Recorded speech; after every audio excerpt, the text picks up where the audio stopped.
Good day, ladies and gentlemen. I thank you for joining us in our Training Cultural Property Protection conference today as we discuss a very significant topic that I think has come to the forefront in many different directions. I know here in San Antonio it has, and around the world. Today's discussion will be recorded so that it can be then posted on the NCPE website. For those who couldn't make it, because I know scheduling this time of year can be very challenging, but we appreciate all of you who have joined us today. I'm Sue Ann Pemberton, and I'm the chair of the NCPE Executive Committee this year. And excuse me. First, I'd like to apologize for postponing our business meeting that was scheduled earlier in September.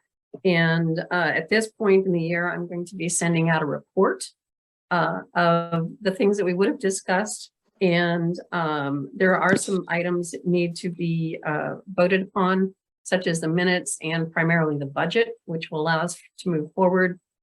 So I will get that out to you. And if you could respond as soon as possible so that we can move forward, like I said, especially with our budget. And it's completely my overload that it didn't happen when it needed to happen or earlier in the semester. So I do apologize. And I'm going to mute myself as soon as I possibly can. So. Okay. But I'd like to introduce today our three speakers. I guess I should have left the screen on. Maybe I'll go back here. Okay.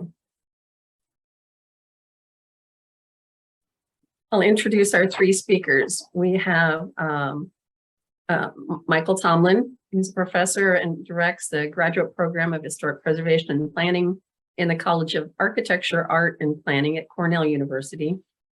He is a very familiar face to almost everybody in this profession. Tomlan served as chair of the senior board of advisors to the Global Heritage Fund in Palo Alto, California, reviewing nominations for and evaluating conservation projects in India and other countries in Asia. He consulted on projects for the World Monuments Fund, the J. Paul Getty Trust, and the current chair of the board of Gosothor. I'm not sure I pronounced that correctly, but that's good. Which is in Cambodia, and serves as a project director for the National Council for Preservation Education. He is the author of Historic Preservation, Caring for Our Expanding Legacy, and the editor of Preservation of What, For, and Whom. Our second presenter is Melissa Smith. And Melissa is a historical archaeologist in preservation whose background includes extensive work in the field of cultural resource management, both as a contract archaeologist and as a member of the Section 106 review process and compliance team for the Missouri SHPO, in which her responsibilities, including the management and updating of GIS archaeological sites data and the maintenance of state archaeological records. Her archaeological experience includes work with the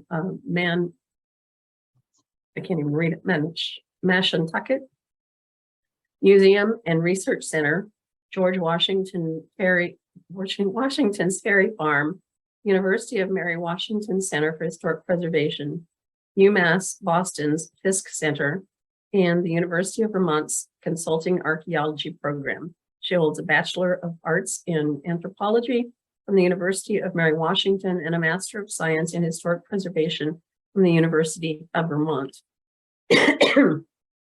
And I'm sorry, I'm really getting better. So I'm doing better than I was 2 days ago. So. Dr. Lori Rush is an anthropologist and archaeologist who has served as a U.S. Army civilian for 20 years, managing cultural resources at Fort Drum, New York. Dr. Rush has a BA from Indiana University, Bloomington, an MA and PhD from Northwestern University, and is a fellow in the National Science Foundation and of the American Academy in Rome. Her research specialty is Native Americans in Northern North America, and she serves as Native American Affairs Liaison for the 10th Mountain Division in Fort Drum. Additionally, she has become a recognized internationally as an expert in cultural property protection and advocate for the importance of military education and operations planning for cultural property protections. And there is more on her bio, but I'm going to stop now while I can still talk. And I will turn it over, not stop sharing my screen, I'll turn it over to Michael now to begin sharing his screen. I appreciate all of you for being here. Thank you, Sue Ann. Let's see if I can do this appropriately from one screen to another. Does that work? Yes, sir. That's great. It's remarkable when technology works correctly. Well, culture, cognition, people, and property. Basically, I've cast those 4 words as the template. Hang on a minute, Michael. There seems to be a problem with logging in. All right. I will says they need an ID or a password. The ID, if it exists, would be in the web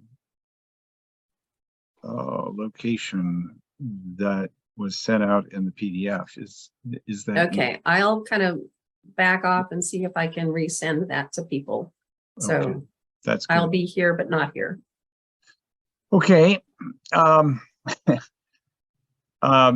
This lecture serves basically as a means by which to introduce the topic of training in cultural property protection, and my 2 colleagues will present more detail. I begin more generally with the manner in which our understanding of culture depends on cognition, recognizing what any group of people might consider property at any given time. And all of these these words are used in various ways and variously change over time in various locations. We begin with the wedding feast at Cana, a Renaissance masterpiece painted in 1563 by Paolo Veronese in Venice, which has recently received attention due to the investigations of an American author in a book that tells the manner in which Napoleon's looting made a difference in collecting Venetian art and art in other parts of Europe to embellish the collections of the Louvre in 1797 and right on through early 19th century. The story's theme is one we see repeatedly in history. As to the conquerors goes the spoil of war. In a cartoon this cartoon that follows, which is entitled "The Plum Pudding in Danger," the caption reads that the great globe itself is too small to satisfy the appetite of the rulers of Northern Europe, particularly Great Britain and France. The carving knife used by the short Napoleon is the sword of battle. It's a rather telling cartoon, but it is yet emphasized by the octopus England spreading its control in India, Australia, New Zealand, Panama Canal, Cyprus, Malta, as well as closer to home in Ireland, and so on. You begin to get some sense in these cartoons, the attitudes that took place at the time, by comparison to Franz Weber, who essentially twice imprisoned under the Prussian government, fled to England, immigrated to the United States, appointed professor of history at South Carolina College, and more particularly, in his code for the government of armies drafted for the Union Army during the Civil War, Weber recognized the need for basically a code of behavior. Chief Marshal noted that sovereign nations had the right to confiscate property. Lincoln essentially countermanded that with this particular piece of Civil War, an improvement in legislation de facto. A century before, no such suggestions were seriously considered, and I recall the Spanish, French, Dutch, Swedish, English proceeded with different ideas in mind when settling and moving from one place to the other, and of course, scattered site settlement is always a feature. Policies varied, but colonial town planning process was basically by virtue of royal authority delegated to chartered companies, trustees, or individual proprietors. When you look carefully then at what it is that's going on, Indian movements, north, south, east, and west, in response to the increasing number of Europeans and Americans, made it very difficult to understand what the rules of engagement were in any part of this country from any point of view. Note, of course, that the federal troops removing Indian tribes and the southern plantation economy expanded wherever by virtue of the fact that slavery was being introduced with the power of cotton and the inevitability that we've just recounted in the Civil War. But once again, the rules of engagement are troubled. Now, what becomes obvious when moving people from one place to the other is the trails of tears, not just for the Cherokee, but others, made it very difficult to track what it is that has taken place in each one of those locations. More particularly, note in this case, the Cherokee Nation is being tied down. I particularly enjoy, if you look at the extreme right-hand side, the manner in which the missionaries are using a corkscrew to drill the head of the Cherokee while the courts are snipping the hair and the railroads tied down the legs. The Delaware and Shawnee are shoehorned into the picture on the upper left. My point is that the viewpoints or the attitudes associated with the post-Civil War America really, again, were very troubling. To say the least, you begin to see that the Indian school, in this case, in each of the western states, Colorado, Idaho, Kansas, Montana, North Dakota, Oklahoma, so on and so forth, the Indian school is where the land that is available, this is a 1911 poster, and it's all, of course, under the authority of the Department of the Interior. Going forward, the late 19th century forts established throughout the Trans-Mississippi West are basically linked to the Indian Wars, and the Indian Wars continue to be documented in a series of maps that give you the relocation. And this, of course, is one of those in the Upper Great Plains and Rocky Mountains. The first iteration of this is drawn in 1851.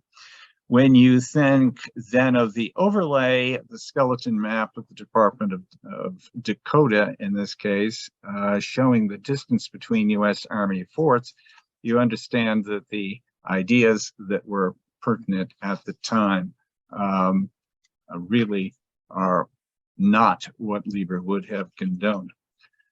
Far more Indians, of course, American Indians, live off the reservation than on a reservation, sometimes as many as 3 times as many as is on the reservation.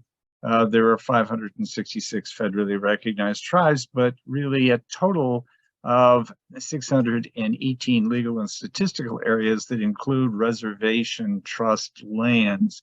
And that, I think, is the key here if you think about the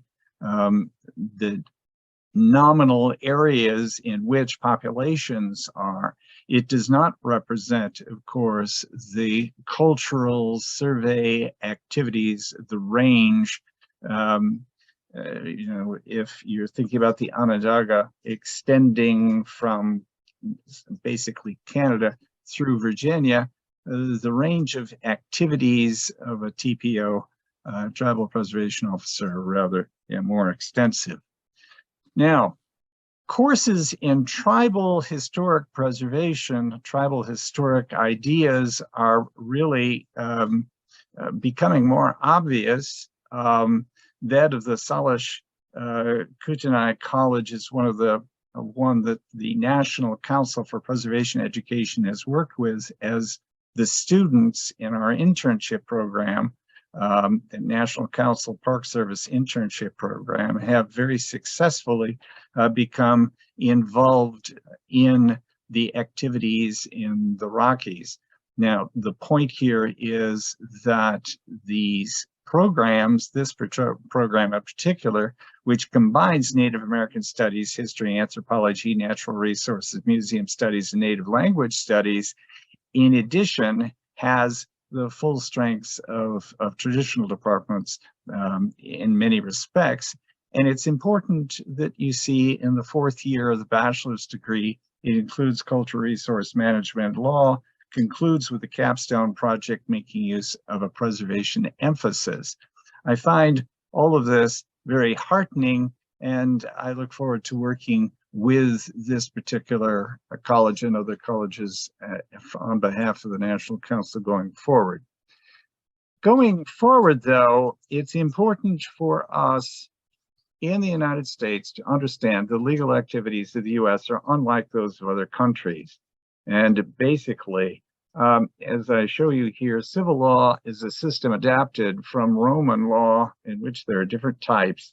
Napoleonic law, which you see in certain respects, and there are different varieties of Napoleonic law, are seen. South America is the most obvious in our hemisphere. Note the colors, though. Yellow in India is customary law, right? When you look at Muslim law in green, and the questions that it perpetuates, in many respects, its customs, its ideas are completely different.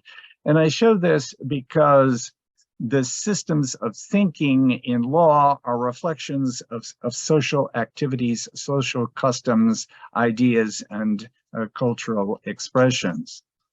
In the same way, I think it's important, in addition to the legal aspect, to think about the monetary or financial aspect. They are linked. Here we're looking at the Rothschilds. The Rothschild financiers, they began as moneylenders, controlled the Bank of England. The bank then controlled a lot of places around the world during the 19th and early 20th century.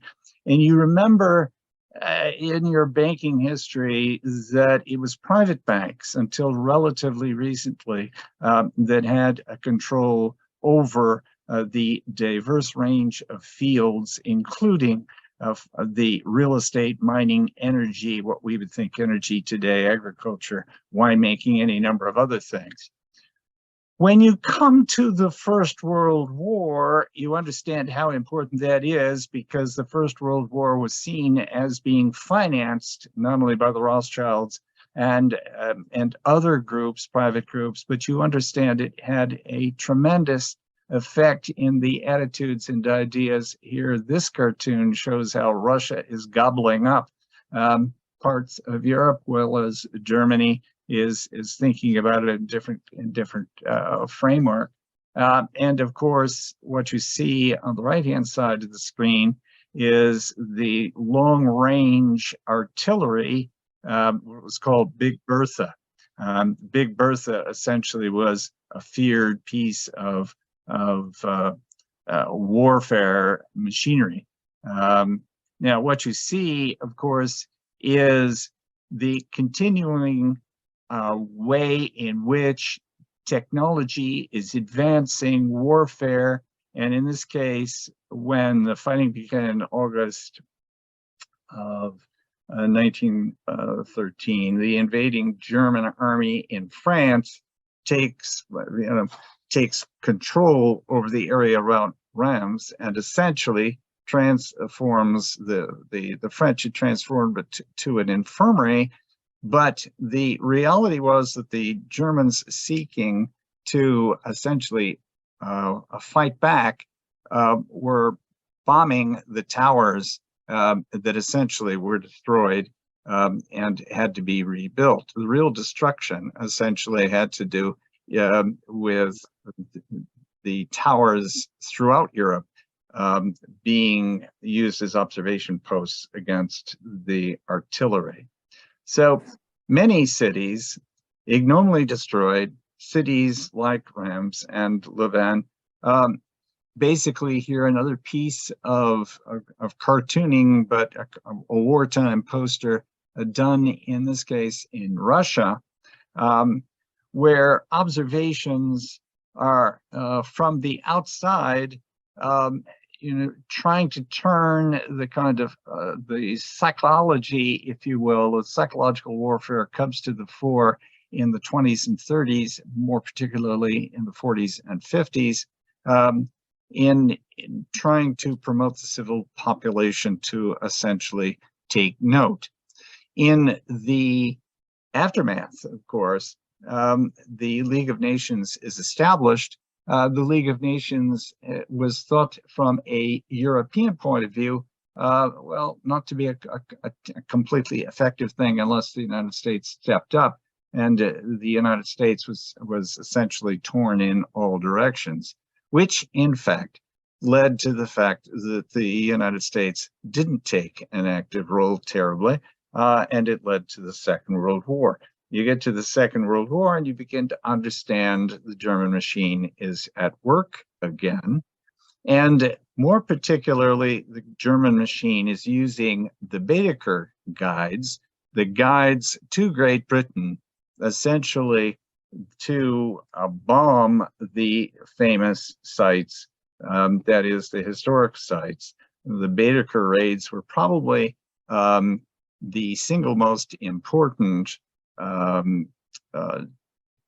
cultural damage, but at the very same time affected the American public, because the American public, noticing that the Germans were so indiscriminate, really turned their attitudes toward the complete annihilation of Germany. The story, of course, resonates today in any number of ways.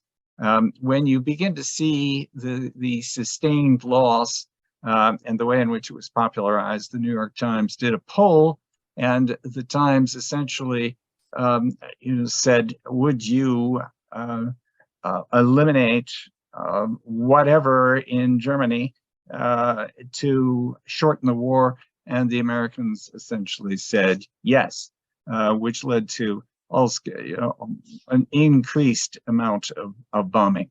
The increased bombing, of course, in places in Germany and in other parts of Europe made all the difference. Here you find Eisenhower visiting Warsaw after the war. And of course, after the war, the idea of the so-called monuments men, the ideas associated with the rediscovery of what it is that had been hoarded and secreted, which is essentially the same thing we've seen in Europe for the preceding years. The 1943 Monuments, Fine Arts, and Archives program of the Civil Affairs and Military Government sections of the Allied armies is established, right? And later, basically, Eisenhower issues a directive for the protection of historical monuments. You begin to understand how all of the cultural property protection ideas have been built. The Marshall Plan rebuilds Europe and requires free elections, and 12 billion of the US aid is supplied starting in 48. But at the very same time, can Stalin block it? That is, trying to stop the basketball of the Marshall aid scoring in the basket of European recovery, you see the beginnings of the Cold War. Now, the reality of rebuilding the cities that were bombed, again, is also covered not only in American, but also in British newspapers. It actually caused people in historic preservation, known to us, James Marston Fitch, essentially begins his career in journalism. He's basically writing about the Phoenix cities of Poland for Horizon magazine in the 1950s. It was published in 1960, but you can see that the 50s were the time at which everybody was exhibiting a tremendous amount of pride in rebuilding, which leads to the 54 UNESCO drafting the Hague Convention for Protection of Cultural Properties in the event of armed conflict, and more particularly, the continuing effort we have here in the United States with the U.S. Committee of Blue Shield and its national and international partners to list cultural heritage properties. This leads us to the final slides with the idea that you should be aware what makes the Russian-Ukrainian conflict so curious and off-putting is it is the exception, the recent exception, and not the rule of appropriation, territorial objectives, and location objectives. The conquests since 2000 have been relatively rare, so that the reality is if you go back into the nature of the conflicts, you see that it does make a difference. And of course, this was the context in which the conference, which the next speakers will discuss things about, took place in Ithaca the first of the year at the very same time as the conflict was breaking out. And of course, that leads to the succeeding months we've come through, including the idea that the faith that has arrived from Constantinople in the 10th century is essentially splitting the populations in both cases. It may have not escaped your notice that the Orthodoxy in Russia and the Orthodox in Ukraine has long been intertwined. Now there's a split in both the Ukraine and in Russia inside the church about the values being exhibited that and what the hierarchy of these various churches, because there is a breakaway church from Moscow in the Ukraine that is making a difference in the thinking. Finally, in summary, the basic underlying assumptions are important to understanding our motivations. The cultural iceberg is composed of patterns and manners of thinking, feeling, reacting, acquiring associations. All are shared and learned among people who in turn create and shape objects and the property they occupy, those things that they exhibit. Cultures then are distinctive characteristics of human groups, and cultural property is largely shared because members of a group have a common understanding and a guidance about what is appropriate behavior begins with one's parents' extended family and includes religion, language, organizational structures, and governments, of course, strengthen the pattern. With that, I will conclude.